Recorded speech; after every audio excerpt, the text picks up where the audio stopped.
Have you ever wondered what cooking looks like when you travel full time?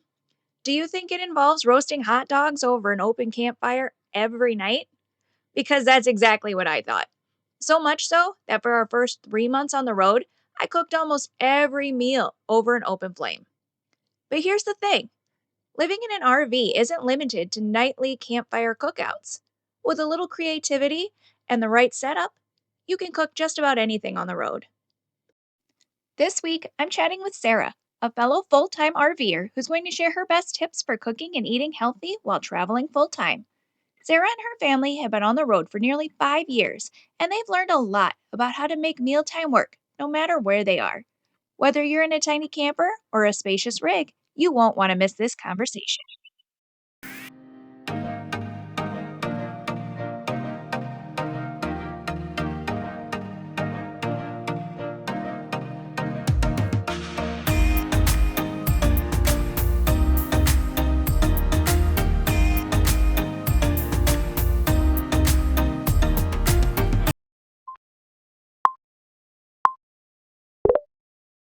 Everyone, welcome back to Wandering Past Limits.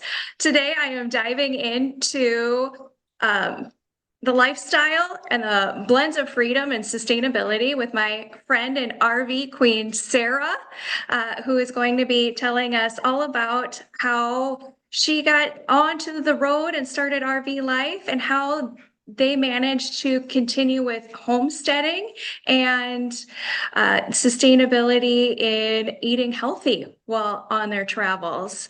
So, Sarah, I'll go ahead and let you just introduce yourself. Sounds great. Hi, I'm Sarah. We are running from Normal, my husband Mark and our two kids. We've been on the road for, it'll be 5 years this fall.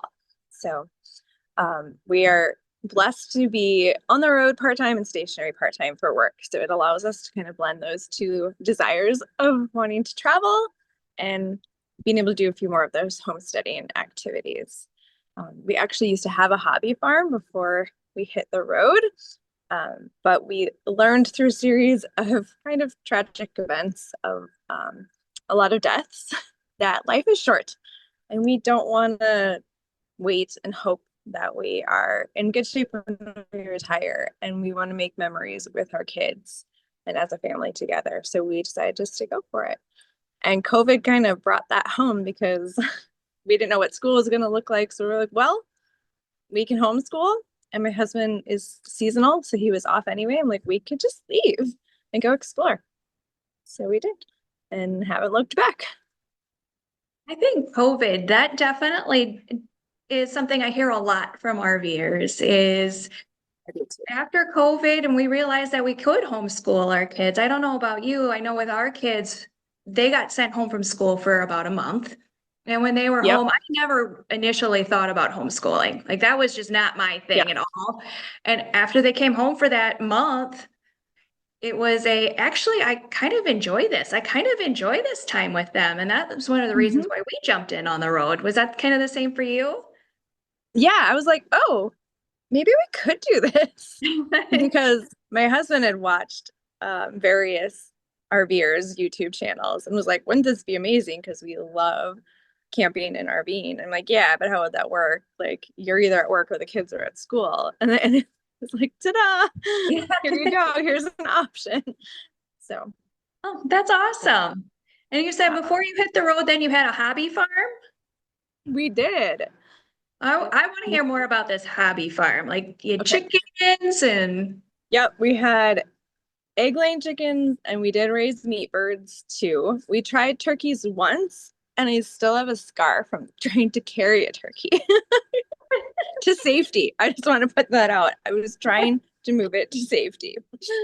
But we also had Nigerian dwarf goats, um, which is hilarious because my husband was like, hey, we should look into a cow or goats because you buy expensive milk.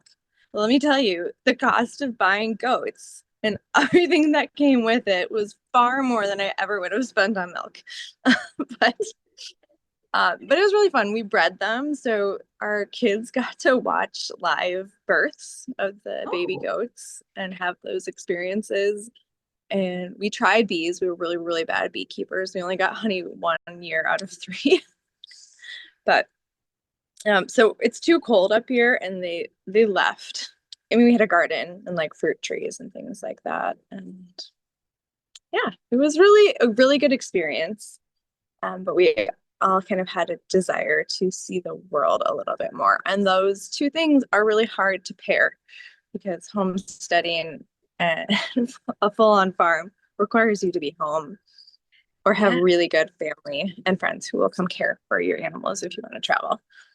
So what did you do with the farm? Did you sell the farm and somebody came and We sold the property, and our chickens, I think we gave to somebody who would take them. We did sell the goats to another family. do you grow fruits and vegetables then in the RV, or are you more going out and getting organic food, or how does that It's look? it's more finding food that is, I mean, I love locally sourced. I can't always do it. I often shop at Walmart and Costco too. Um, That it's happens. just the way it is. But if we can, like we prefer to buy meat from butcher shops and locally. When we're back at our home base, we usually will purchase like a half or a whole cow because we know that it is sourced well. And then we can take some of that on the road, and the rest will stay in a deep freeze. Farmers markets are great, but we can't always find them. So Yeah. sometimes it's just utilizing what you can find in a grocery store to make foods from scratch and preserve those foods. I mean, we're on the road all the time. It's not always possible to find perfectly sourced food on the road. One of the things that I found interesting on the road, and I saw this more on I want to say in the East Coast, was farmers and homesteaders who would put their produce and vegetables and honey and things like that just sitting outside by their driveway. Sure. And it was Yeah. on the honor system where Mm-hmm. people could come by their stand, nobody was there, pick up whatever they needed, and then leave a payment. And I Yeah. saw that a lot. Do you run into that at all? We actually bought honey from a guy. He was at a stand, but it was literally just like in a little parking lot outside of Zion. And it had his table with honey. I'm like, oh, yes, let's go buy honey. We need some. Yeah, when Yeah. we were traveling on the East Coast, it was just by people's houses. And they were everywhere out in the country. Yeah. You drive by and there'd be all these like little cute little food stands. I didn't even know that existed. How do you prioritize eating healthy? When you're on the road a lot, you're driving by gas stations. Do you pack lunches? How does that work? Yep. We usually pack a lunch if we're going on just an adventure for the day. And if it's a travel day, we just pull over and use the camper to quick throw a lunch together. There have been times where something is going wrong or like our slide's not working great. And yeah, we end up eating at the gas station because we're afraid to open things before we get to the destination. But overall, we do. It's a cost saving thing too. It would be crazy if every time we were traveling or every time we went on an adventure, we went out to eat. Oh yeah. Food prices It would nowadays be are a lot. just so much just trying to buy food. We usually Mhm. like to pack something too. Do you have like a favorite food you like to pack? Yep, we do a lot of beef sticks, and I Okay. have to work hard to find ones that are not full of a whole lot of junk. But we found a few brands that are good quality, and they're just like a really easy protein because I can leave them in the car or I can throw them in hiking packs. They can go in a cooler for the beach day. Like that's a really simple, easy one to do. Otherwise, my kids like wraps. So we just whip up like some homemade tortillas the day before and make a sandwich, wrap out of those. Talking about like meal prep and things like Yep. that. How do you cook from scratch on the road? So we know you can just pick up food, whatever's nearby, try and keeping it as healthy as possible. Yep. Uh, what are some of your favorite things to make from scratch, especially in RV? Because let's be honest, the It's oven not that easy. situation. So how Yeah. do you go about making meals from scratch? So I have learned that a pizza stone in the RV oven between like the actual oven rack and the little rack that like underneath it is where the gas line is. A pizza stone in that place disperses the heat, so you have much less burning because I was always told you can't cook in an RV oven. And I'm like, well, you can. I found out. But it took some trial and error and a lot of burning the bottoms of things until I saw that somebody else did that. I was like, it's so smart. So that makes a huge difference. You can And get a square pizza stone and slide it in there. and that's for like anything that you're cooking in the oven. You'll just like put the pizza stone in there and So it's under the actual oven rack. So okay. it just lives in between like the two trays is what it looks like. The downside is they're small. So I can't like cook huge batches of things. I've had to find smaller pans that fit in there and you only have so much height. So every once in a while our bread does run into the top of the oven. Now it's routine. So it's not like scary and hard, but it kind of was at the beginning. And now it's just like a couple times a week. We whip up a loaf and there's bread for the next few days. All right, I gotta hear more about how you make bread. I don't know how to make Oh, bread. So you're so gonna have to tell me how to make bread. I have a sourdough starter that I got from like my best friend. It's really simple. You just mix starter, water, oil, honey, flour, and salt all together. And like a half hour later, stretch it out one time and then leave it overnight. Shape it in the morning and let it rise again in a pan for like an hour or two, like a loaf pan, and bake it. And that's simple, huh? So it's really, it is like you can watch things about sourdough and it's like about the crumb and how great your starter is and if it's perfect. And I've learned that it doesn't have to be perfect. It's fine. They'll Okay. eat a fluffy loaf and a not fluffy loaf. Okay. I have been really curious about the sourdough because I know absolutely nothing about it. And I've seen people on the internet talking about it, but I'm Yeah. completely dumb to it. So, what is this starter? Those the starter is just a mix of water and flour and it ferments. And so you have to give it more water and flour every day if you leave it out on your counter. So I leave mine out because I use it often enough. So I'm always like I need it to keep growing and producing more starter. You can stick it in the fridge and just like pull it out when you need it. But it was intimidating. It sounds intimidating. I'm intimidated. It's not. I was finally like, it took me a while, but it's supposed to be easier to digest. So that is why I wanted to try it, like, learning how. If I was going to learn to make bread, I figured I might as well learn to make bread that's a little easier on the digestive system. Right. It's gluten free, right? It's not, It's but not. it is sometimes people who are just slightly gluten intolerant can handle it better because of the enzymes in the starter make it easier on the digestive system. Okay. And this starter Yeah. is reusable? So you always leave a little bit and then add more flour and water and then it feeds it. It's basically like those little like Tamagotchi things that we had as kids that you were supposed to keep alive. Yeah, I They remember say that sourdough starter is basically that now that we're all old. those. It's trying to keep my Tamagotchi alive. Okay, Mhm. that makes sense. You have to feed it every day. Okay. What kind of goes through my head is like kombucha, because I know you have to have like Yeah. what is it, Scooby? Is what they Yeah. call it to do the kombucha. I have my little kombucha here. But that's what you need in order to make that. Yep. So that's kind of what's going through my head is it's like a kombucha. It's a similar concept. Yeah. Okay. Makes sense. And then you just do this every like couple times a week.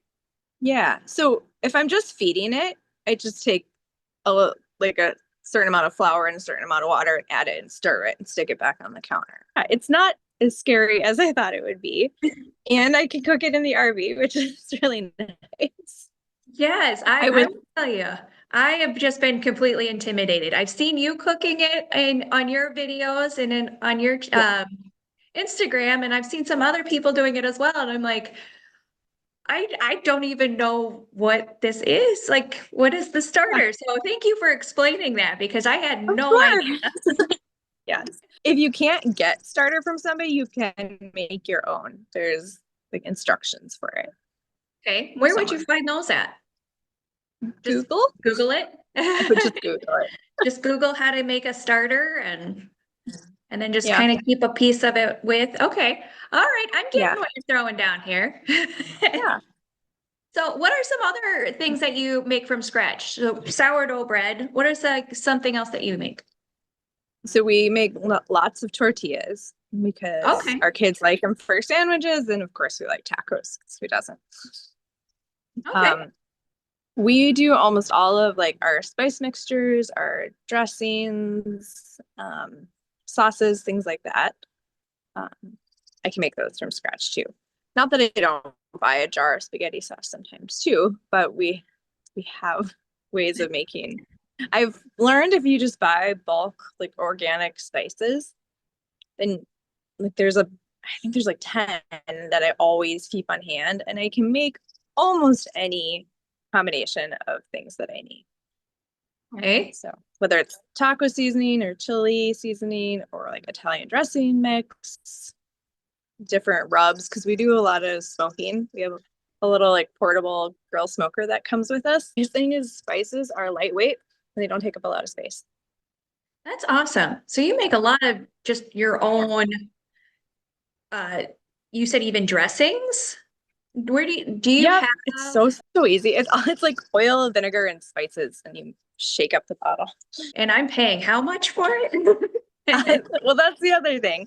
So it sometimes doesn't feel like it's cheaper because I buy like a higher quality ingredient to start with. But if I was comparing to having to buy those higher quality dressings, then yeah, you're definitely saving money. For us, we try to find more organic stuff because there's so much just junk that you find in the store. And there are so many I know. things that have dyes in it. I was so surprised at how many Uh-huh. things I find that have dyes in it. So we end Yep. up buying the higher priced item at the store, Mhm. I thinking know. that that's the way we have to go. But Yeah. I didn't even think of just making it myself. You have like recipes on I know you have an Instagram I account. I don't because I don't make up the recipes. So Okay. if I share something, I'll try to tag whoever recipe I used, Okay. but I don't make them up. I have no desire to make up my own recipes. I want someone just to hand it to me and I will make it. Okay. And you just find them, on the internet, just Google and I use Pinterest quite a bit and I'll find like certain accounts that I really like most of their stuff. And so I'll usually check some of those first. a lot of stuff that you can make just from scratch. We've got bread, tortillas, dressings. Yeah. What else is there? I feel like you make quite a bit. Yeah, I mean, like any soup can be made from scratch rather than a can. I know Chicken you and I broth is have like one of our easy. favorites, Yeah. The the the zuppa. the Zupa from Olive Garden Copycat. Oh, delicious. I know My it's so favorite. good. That's one of my favorite things to make. Okay, now I need to know how to make your own broth. Okay, so sometimes I honestly will just do like a cheater version. I will buy a rotisserie chicken, and once we either eat all the chicken or I shred it because I'm going to use it for soup, and I just throw the whole rest of the rotisserie chicken and water in my Instant Pot and make broth. Hey, Yeah. it's Because that it's already easy. kind of seasoned. And I realize that it might not be seasoned with the best options, but sometimes that's my fast. I just need some Okay. broth.